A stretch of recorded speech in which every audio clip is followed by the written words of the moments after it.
Assalamualaikum warahmatullahi wabarakatuh. Bismillahirrahmanirrahim. Alhamdulillahi rabbil alamin. Wassalatu wassalamu ala ashrafil anbiya'i wal mursalin wa ala alihi wa ashabihi wa man tabi'ahu bi ihsanin ila yaumiddin. Amma ba'du. Ahlan wa sahlan. Hayakumullah jami'an ayyuha al-ikhwah wal akhwat. Selamat datang semuanya pada pertemuan kali ini. Insyaallah kita akan membahas mengenai 10 adab berdasarkan dari kitab yang ditulis oleh Syekh Shalih Al-Utsaimin hafizahullah taala, salah seorang ulama Al-Haramain Asy-Syarifain Mekah dan Madinah. Beliau sering mengajar di Masjid Nabawi. Ikhwah dan akhwat yang dirahmati Allah, sebenarnya adab-adab yang mulia jumlahnya tidak terbatas, sangat banyak sekali.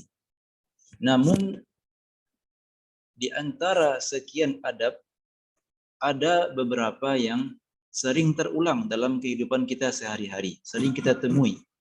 Maka sangat penting sekiranya untuk kita mengetahui hal-hal tersebut, karena sering terulangnya itu dalam kehidupan kita sehari-hari. Maka dalam kitab ini, muallif hafizahullah ta'ala menyampaikan kepada kita 10 adab. Ada di antaranya adab salam, adab istizan, meminta izin sebelum memasuki rumah seseorang. Adab ta'am, adab ketika makan. Adabul kalam, adab ketika berbicara. Adabun naum, adab sebelum tidur. Adabul utas, adab ketika bersin. Adabut tasa'ub, ketika menguap. Adab al-majlis, ketika bermajlis. Adabut tariq, adab ketika berjalan. Yang terakhir adabul libas, adab dalam berpakaian. Langsung saja kita mulai dari adab yang pertama, yaitu adab as-salam.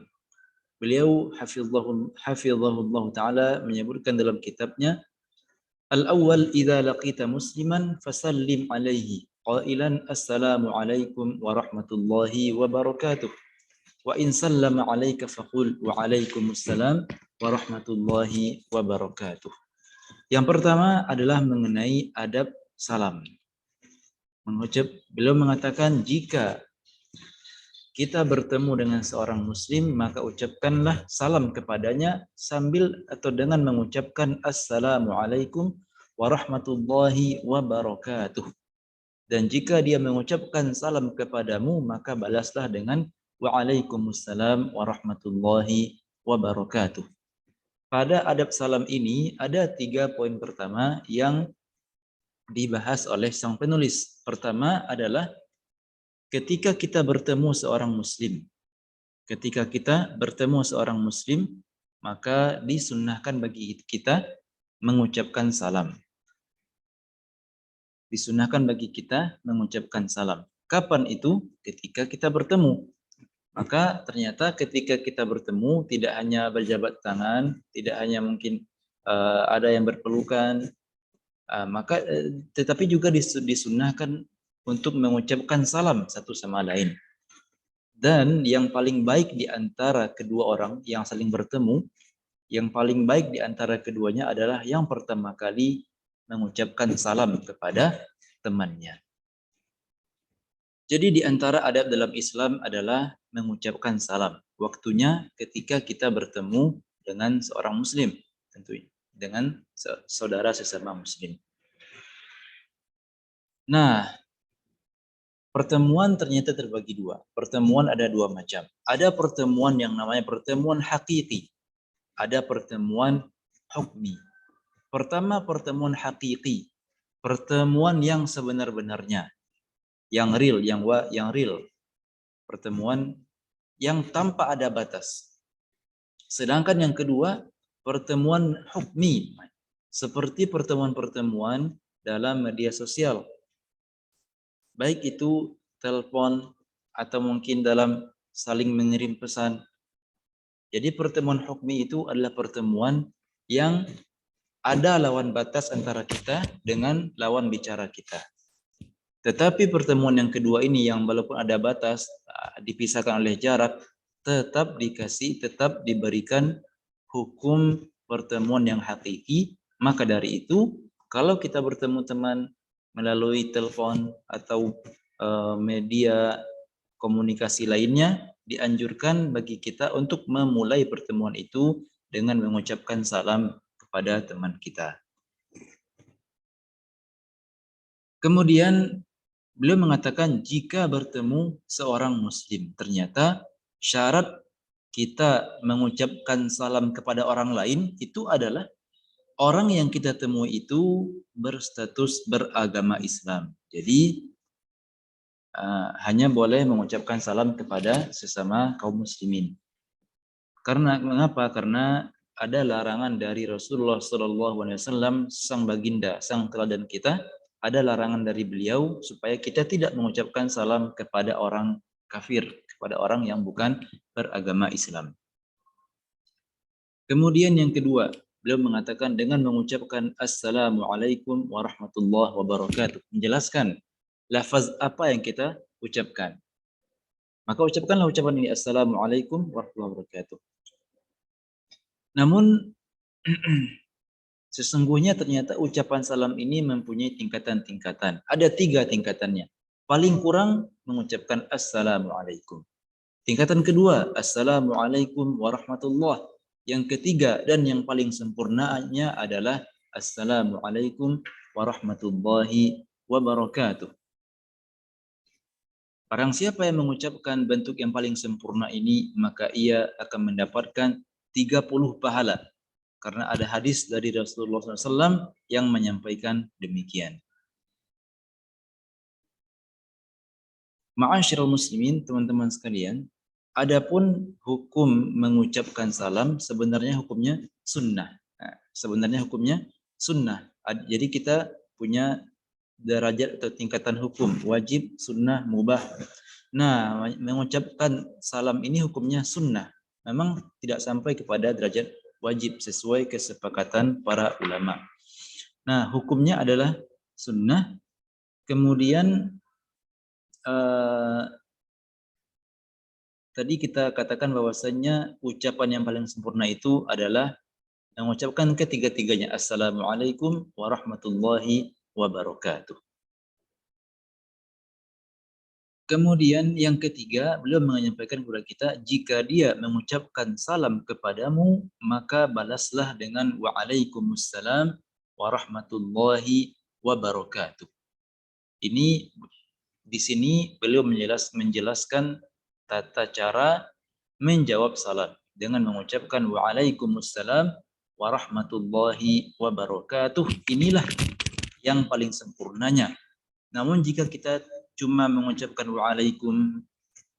waalaikumsalam atau waalaikumsalam warahmatullah juga boleh, karena sesungguhnya menjawab salam itu juga punya 3 tingkatan sebagaimana mengucapkan salam juga punya 3 tingkatan.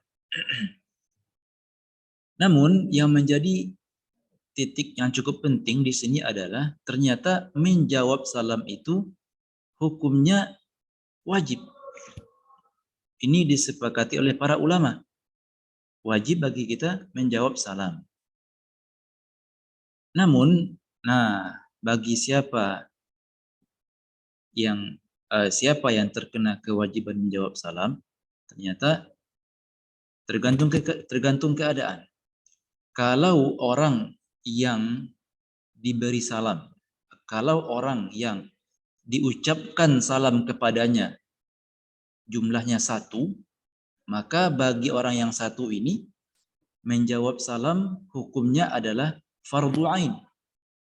Misalkan ada 2 orang saling bertemu, yang satu mengucapkan salam kepada yang satu yang lainnya, maka hukum menjawab salam bagi orang yang kedua ini fardhu ain, wajib atas dirinya secara fardhu ain. Beda halnya kalau ada orang yang mengucapkan salam kepada sekelompok orang. Di sini hukumnya namanya fardhu kifayah. Apa itu fardhu kifayah? Jika ada salah satu saja dari sekelompok orang itu yang menjawab salam, jika telah dijawab oleh salah satu orang saja, maka sudah gugur kewajibannya bagi yang lainnya. Jadi hukum menjawab salam wajib. Cuman wajibnya terbagi dua. Kalau orang yang diberi salam jumlahnya satu, maka bagi orang ini fardu ain, wajib. Tidak bisa tidak. Tetapi kalau jumlah orang yang diberikan salam itu lebih dari satu, sekelompok orang misalnya, maka hukum menjawab salamnya fardu kifayah. Jika telah dijawab oleh sekelompok orang atau satu orang, maka telah gugur kewajiban atau telah mewakili teman-temannya yang lain. Kemudian ada juga poin yang cukup bagus kita bahas, bahwasanya salam itu wajib dijawab oleh orang yang ditujukan salam itu kepadanya. Apa maksudnya?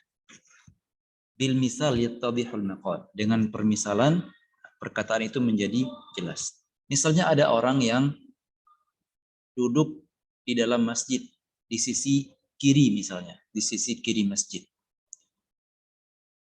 Kemudian datanglah orang masuk masjid, ada orang baru masuk masjid. Ingin menemui temannya yang berada di sisi kanan sana. Jadi kita ada 3 orang dalam permisalan sini. Orang pertama duduk dalam masjid di sisi kiri. Masuk orang baru ingin menemui temannya di sisi kanan. Lalu orang yang baru masuk ini mengucapkan salam kepada temannya yang di sisi kanan sana. Karena orang yang di sisi kanan itulah yang dia tuju. Maka dan ternyata orang yang di sisi kiri mendengar salam yang ditujukan kepada orang yang di kanan sana. Maka yang wajib menjawab salam adalah orang yang duduk di sebelah kanan. Karena tadi kita katakan bahwasanya salam itu wajib dijawab oleh orang yang tertuju salam itu kepadanya, bukan orang lain. Jadi yang menjawab salam tadi adalah yang di sisi kanan, walaupun orang yang di sisi kiri mendengar salam itu. Walaupun dia dengar, tapi tidak ditujukan kepadanya, maka tidak wajib baginya untuk menjawab salam itu.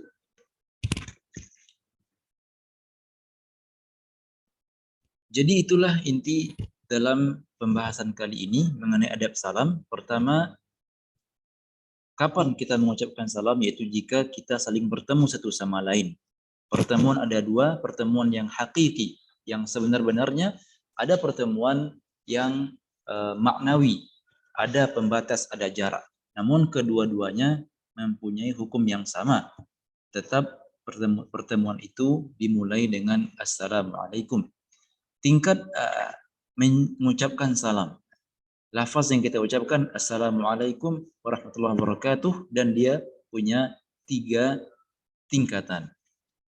Yang paling sempurnanya Assalamualaikum warahmatullahi wabarakatuh. Kemudian hukum mengucapkan salam, hukum memulai mengucapkan salam sunnah. Dikatakan oleh sebagian ulama dalam syairnya, wa minhu masnunun 'alal kifayah kalbat ibis salami min jama'ah. Ada sesuatu itu yang hukumnya sunnah, yaitu memulai mengucapkan salam. Kemudian poin ketiga yang kita bahas pada pertemuan ini adalah cara menjawab salam. Jika ada orang yang mengucapkan salam kepada kita, maka wajib bagi kita menjawab salam itu, karena menjawab salam hukumnya wajib. Juga disebutkan dalam syair, wa minhu mafrubun 'alal kifayah karot bitaslimin minal jamaah. Menjawab salam hukumnya wajib, dan wajibnya terbagi 2. Kalau orang yang menerima salam cuma 1, maka fardu ain. Dan kalau orang yang diberi salam itu sekelompok orang, maka fardu kifayah. Jika salah satu dari mereka telah menjawab, maka telah mewakili sebagian yang lain. Allah Ta'ala a'lam. Barakallahu fikum. Semoga kita bisa mempraktikkan adab ini dalam kehidupan kita sehari-hari. Semoga Allah memberikan kita petunjuk dan hidayah untuk menghiasi diri kita dengan adab-adab yang mulia. Subhanaka Allahumma wa bihamdika asyhadu an la ilaha illa anta astaghfiruka wa atubu ilaik. Assalamualaikum warahmatullahi wabarakatuh.